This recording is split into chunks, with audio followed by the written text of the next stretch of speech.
السلام كما يتخونوا كبرات تخاتلتي ساتلاي تلفزيون آسنا نحجز تدالو زيناتات حيزلكم قريبا لقو بقدام النتقن نتبتاتهم. بريزيدنت ترامب قبل إيرترا ننوح اوان تبينو زسانح اقدا كل علوم خانو اما خارتي بريزيدنت ماساد بولوس نسب سلطان وصائي مزرابهم. سب سلطان حيلتات ጸጥታን ኢትዮጵያ ኣብ ዞባ ምዕራብ ትግራይ ኣብ ልዕሊ ተጋሩ መግሃስ መስላት ይፍጽሙ ከም ዘለዎ ሂዩማን ራይትስ ዎች ምሕባሮም ንጉዳይ ሱዳን አመልኪቱ ካብ ዝተኻየደ መጽናዕቲ ዝተዘርገሐ ሓዱሽ ጸብጻብ ብኢማራት ዝምወን መርበብ ዕሱባት ኮሎምባውያን ኣብ ጎና ሓይልታት ዳዕመ ስሪዕ ተሰሊፎም ንከተማ አልፋሸር ንምቁጽጻር ምሕጋዞም ከም ዝረጋገጸን ኣብ ክልል አምሓራ ዞባ ደቡብ ጎንደር ኣብ ትርከብ ንእሽቶ ከተማ ሳሊ ሰራዊት ኢትዮጵያ ብዝፈጸምዎ መጥቃዕቲ 7 ሰባት ከም ዝሞቱን ኣብ ልዕሊ ሓንቲ ቤተ ክርስቲያን ጉዳት ከም ዝበጽሐን ምንጭታት ንቢቢሲ ምግላጾም ዝብሉን ካልኦትን ዜናታት ሒዘልኩም ቀሪበ ኣለኹ ክሳብ መወዳእታ ምሳይ ጸኒሕኩም ክትከታተሉ ብኽብሪ ይዕድመኩም። بريزيدنت أمريكا دونالد ترامب قبل إيرترا نوح اوان تبينو زصنح اقدا كل مخانو اما خارت بريزيدنت ماساد بولوس نسب سلطان وصائي تزاريبهم بمسرت حبريتا زو وول ستريت جورنال اما خاري دونالد ترامب اب قدات افريكا ماساد بولوس ت بريزيدنت قبل إيرترا نوح اوان تبينوم كاب زلو اقداتات كل المدب كم زلو نمزنتاتو سب سلطان وصائي كم زغلصلهم يحبرم دونالد ترامب سرعات كدف اب اتححزا سباو كبرتات يخون ممحياش محمحدارو بوليسي زرأي لوط زيل كنسو زتبينو الاقدا كل عالداق مقمت مقبارو منالبات مستي اب زوبا ما اكلاي مبراغ زلو كنتا زتاساسر كيكونا كم زي ترفيو زحبرم أمريكان إسرائيل قبل على إيران متكعت دحر مجمارن نحادة كابتي أقداس مسمر عالمنا زخونة وشمت هرمز زلوكتت إيران متكعت أمريكان إسرائيل كيح مسمر تحاليفون نمسمر كيح بحري كم ترقطو كتفرارح أبتو سمع لزلا أوانيو ترامب قبل على إيرتراز تبين إقدا كالعلن نتان نوح عامتات كاب أهقراو دبلوماسيا وزمدناتا تنس إلى زسنحت إيرترا أبدن بؤك أطوان زقمقم زلوم سب سلطان حيلتات ጸጥታን ኢትዮጵያ ኣብ ዞባ ምዕራብ ትግራይ ኣብ ልዕሊ ተጋሩ መግሃስ መስላት ይፍጽሙ ከም ዘለዎ ሂዩማን ራይትስ ዎች ኣፍሊጦም ዘይሕጋዊ ማእሰርቲ ከምኡውን ኣብ ምንቅስቓስ ኣብ ስራሕ ኣብ ኣገልግሎት ምርካብ ከቢድ ገደብ ምግባርን ይቕጽል ከም ዘሎ ተዓለም ለኻው ተሓላቕ ሰብኣዊ መሰላት ጠቒሶም ብሰሉስ 22 ሚያዝያ 2026 ዕላዊ ኣብ ዝገበሮ ጸብጻብ ኩናት ትግራይ ካብ ዘብቅዕ 14 ዓመት እኳ ኮይኑ እንተሎም ዓሌታዊ ግህሰት ብሰፊሕ ይቕጽል ከም ዘሎ ኣረዲኦም ኣብ ምጅማር እዋን ኩናት ትግራይ ጀሚሮም ካብቲ ከባቢ ዝተባረሩ ተጋሩ ሕጂ እውን ኣብ ዝተፈላልዩ ከባቢታት ታክልል ኣብ ዝርከቡ ማዓስከራ ስደተኛታት ኣብ ዘስካዕክዕ ኩነታት ከም ዝርከቡ እዩ እቲ ጸብጻብ ኣረጋጊጾም እቶም ኣስታት 1 ሚልዮን ዝኾኑ ዜጋታት ብፍላይ ምስ ምፍራም ውዕል ፕሪቶሪያ ተኣሳሲሩ ናብ መረቦቶም ክምለሱ ተስፋ ገይሮም ዝነበሩ ኮይኖም ዛጊት ግን ኣይተመልሱን እቲ ሰብ መዚ ክልል አምሓራ አካል ክልሎም ከም ዝኾነ ዝምጉትሉ ከባቢ ካብ እዋን ኩናት ጀሚሩ ኣብ ትሕትቶም ወልቃይት ኢሎም ዝጽውዑ ዕጡቃት አምሓራ ኣትዩ ይርከባሎም እቲ ኩነታት ነቲ ኣብ መንጎ ክልቲኦም ፈረምቲ ውዕል ፕሪቶሪያ ዝኾኑ ሰብ መዚ ትግራይ ፌደራላዊ መንግስትን ዘለዎ ጥሪ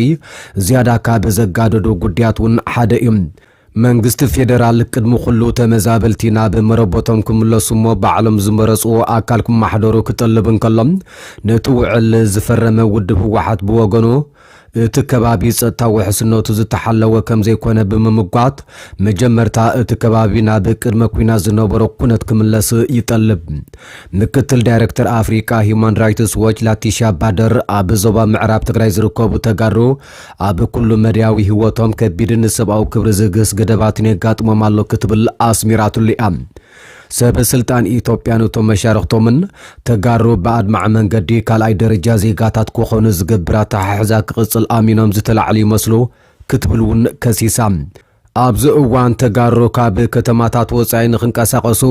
ካብ ቤት ጽሕፈት ወረዳ ግዝያዊ ፍቓድ ክሕዙ ቦቶም ኣብቲ ቦታ ዘለዉ ማሕደርቲ ክልል አምሓራ ይግደዱ እንተኾነ ነቲ ፍቓድ ንምርካቡ ናጸጋሚ ምዃኑን ሰብ ስልጣን እቲ ከባቢ በተለምዶ ንሕክምናዊ ምኽንያት ወይ ንኣረጋውያን ኣባላት ስድራቤት ንምሕጋዝ ጥራይ ከም ዝህብዎምን ኣብ ጸብጻቡ ኣስፊሩም እቶም ከምዛ ዓይነት ናይ ምንቅስቃስ ፍቃድ ረኺቦም ከምልጡ ዝኽኣሉ ሕጂ ናብቶም ልዕሊ 740,000 ካብቲ ከባቢ ተመዛቢሎም ኣብ ግዜያዊ ማዓስከራ ዝርከቡ ይጽምበሩ ኣለዉ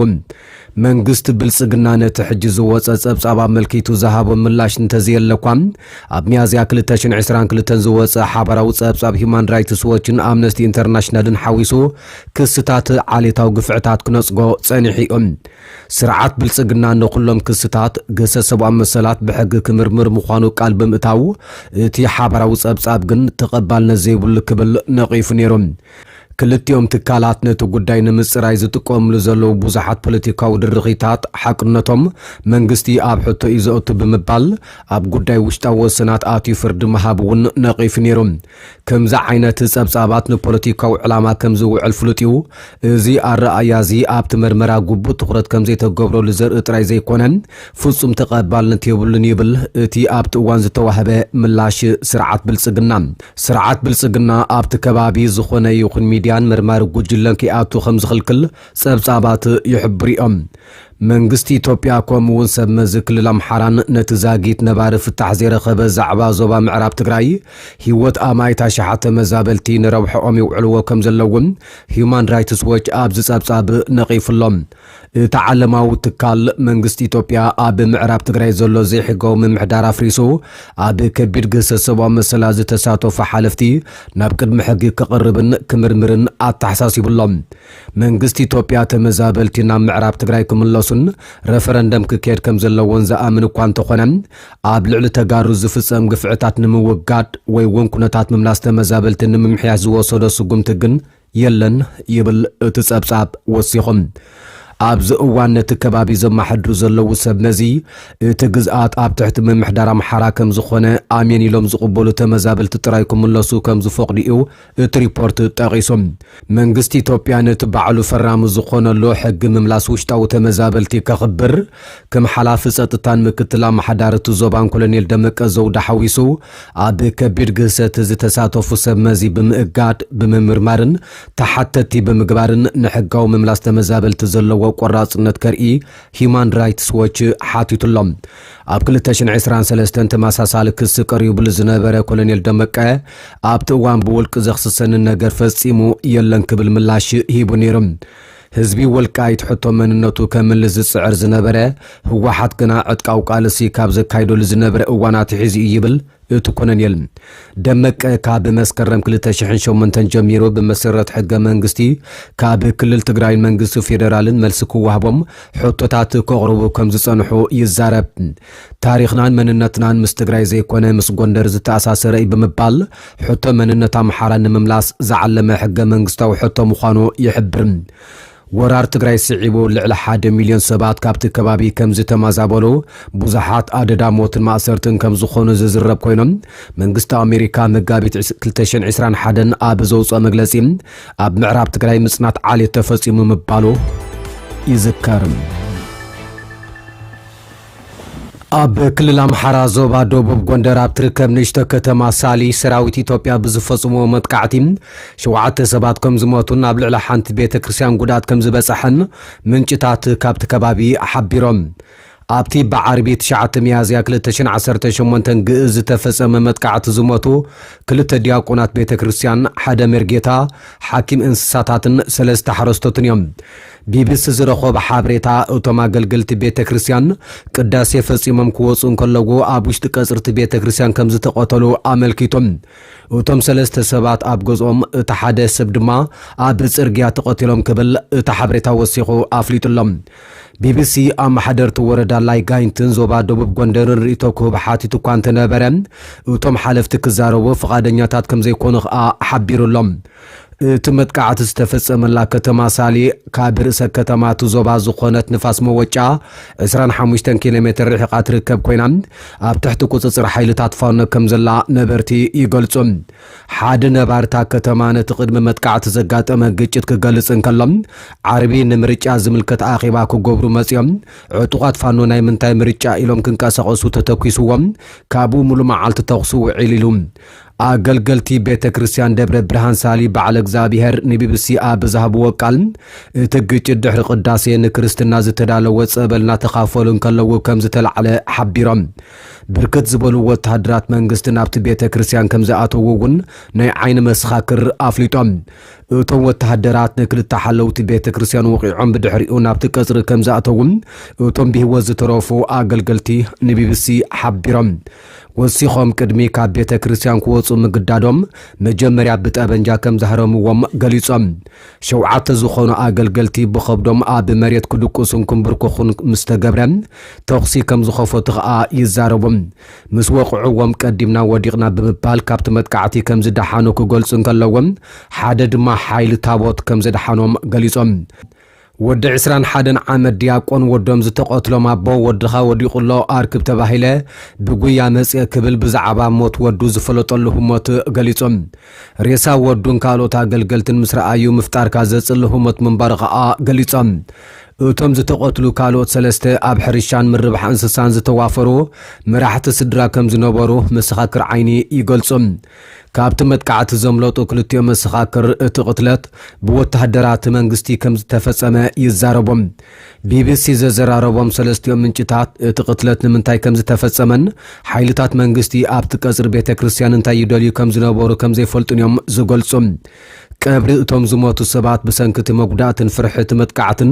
ብለይትን ኣብ ክልተ መቃብር ብጃምላን ከም ዝተፈጸመ እውን ሓቢሮም ጉዳይ ሱዳን መልኪቱ ካብ ዝተኻየደ መጽናዕቲ ዝተዘርግሐ ሓዱሽ ጸብጻብ ብኢማራት ዝምወል መርበብ ዕሱባት ኮሎምቢያውያን ኣብ ጎና ሓይልታት ዳዕመ ሰሪዕ ተሰሊፎም ንከተማ አልፋሽር ንምቁጽጻር ምሕጋዞም ከም ዝረጋገጸ የቃልዕ እቲ ኮንፍሊክት ኢንሳይትስ ግሩፕ ዝጽዋዕ ትካል ትንታነ ጉዳይ ጸጥታ ዘካየዶ መርመራ እቶም ኮሎምቢያውያን ዝጥቀሙለን ዝነበሩ ሞባይል ቴሌፎናት ተኸታቲሉ ዝረኸቦ መረዳእታ ምርኩስ ዝገበረ እዩ ኢማራት ኣብቲ ንሰለስተ ዓመት ዝቐጸለ ኩናት ንዳዕመ ሰሪዕ ብምድጋፍ ትገብሮ ምትትታው ክትነጽጎ ጸኒሓ እያ ኣብ ርእሲኡ ኢማራት ምስ እስራኤል ብዘለዋ ርክብ ኣብ ሱዳን ዝተፈጸመ ዘስካሕክሕ ግፍዕታት ከይትኽሰስ ከለላ ክግበረላ ምጽንሑ ዝፍለጥ እዮም አልፋሽር ኣብ ትሕቲ ዳዕመ ሰሪዕ ምውዳቃ ሓደ ካብቶም ኣረሜናዊ ምዕራፋት ናይቲ ግጭት ኮይኖም ኣብ ዓለምና ዝኸፍአ ሰብኣዊ ቅልውላው ዘስዓበ ዓሰርተታት ኣሽሓት ሰባት ክሞቱን ሚልዮናት ካብ ገዞም ክፈናቀሉን ዘገደደን እዩ ትካል ሲአይጂ ተሳትፎ ኢማራት ኣብ ሱዳን ብጭብጥ ንምርካብ ዝሕግዝ መርትዖታት ብቐረባ ክከታተል ከም ዝጸንሐ ብምግላጽ ብምትእምማን ከንረጋግጸሉ ንኽእል ተሳትፎ ኢማራት ዝረጋግጽ ናይ መጀመርታ መጽናዕቲ ክብል ዳይሬክተር እቲ ትካል ጃስቲን ሊንች ገሊጾም ብዛዕባ እቲ ኣብ መንጎ ኣቡዳብን ዳዕመ ሰሪዕን ዘሎ መንግስታት ካብ ነዊሕ እዋን ዝፈልጥዎ ቀጥታዊ ርክብ ንህዝቢ ንገልጸልና ይብል እቲ ጸብጻብ ዳዕመ ሰሪዕ ንአልፋሽር ቅድሚ መቆጻጸሩ ዕሱባት ኮሎምቢያውያን ምስ ድሮናቶም ካብ ኢማራት ናብ ሱዳን ክጓዓዙ ከለዉ ተኸታቲሉ እዮም እዞም ኣብ ስርሒታት ድሮን ዝነጥፉ ዕሱባት ምስ ካብ ኢማራት ዓረብ ወፃ ዝንቃሳቐስ ኩባንያ ዝተኣሳሰሩ ዝጥቀሙሉ መርበብ ዋይፋይ ኣስማቶምን ኣሃዱታቶምን ብደቂቕ ረኺቡ ዝዳሰሰ እዩ ፕሬዚደንት ኮሎምቢያ ጉስታቮ ፔትሮ ዝሓለፈ ዓመት ነቶም ኮሎምቢያውያን ዕሱባት ተዋሳኣት ሞት ኢሉ ብምግላጽ ነቲ መስርሕ ምልመላ ሓደ መልክዕ ዘይሕጋዊ ምስግጋር ደቂ ሰባት ክብል ከም ዝገለጾ ይዝከር ቢቢሲ ብዛዕባ ዝሓድሽ ርኽበት ንመንግስቲ ሕቡራት ኢማራት ዓረብ ተወኪሲኡ ኢማራት ዓረብ ኣቐዲማ ነቲ ንሓይልታት ዳዕመ ሰሪዕ ትድግፍ እያ ዝብል ክሲ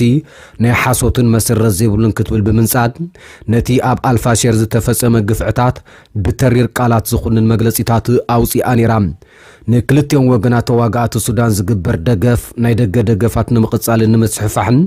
ኩናት ሓድሕድ ወሳኒ ርቋሕ ኮይኑ ከም ዝጸንሐ ተንተንቲ ይሰማምዑ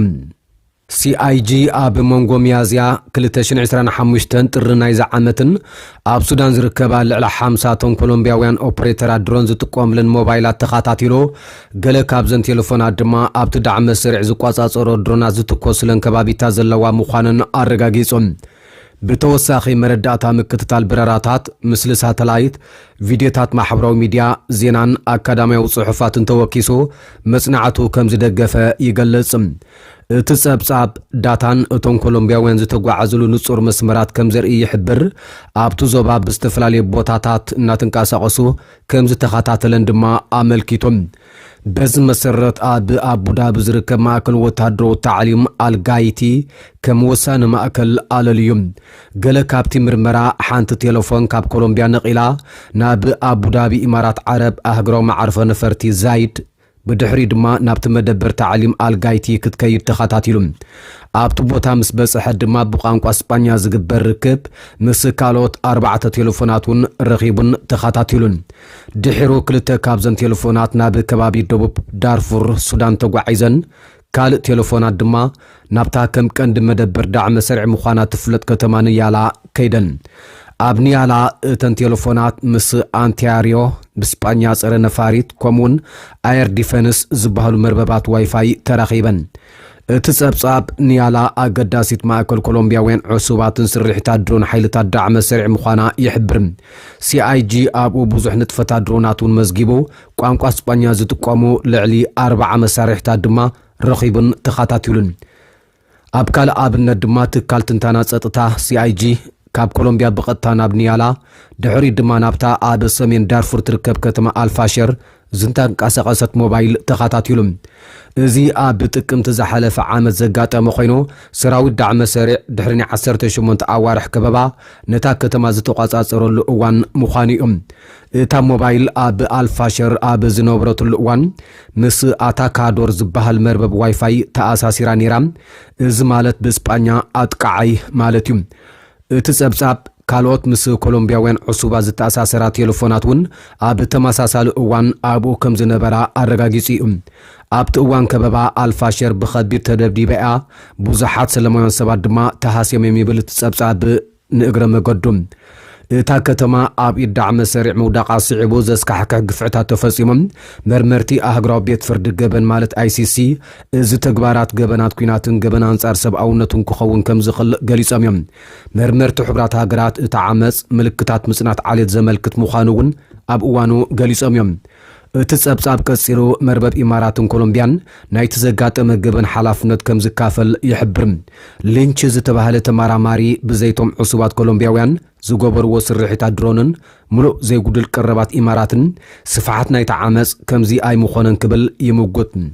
آب اوان كباباون اتوم كولومبياوين غزيف دقف ندعم السريع كم زغبرو مرتعتات يرغا قدسوم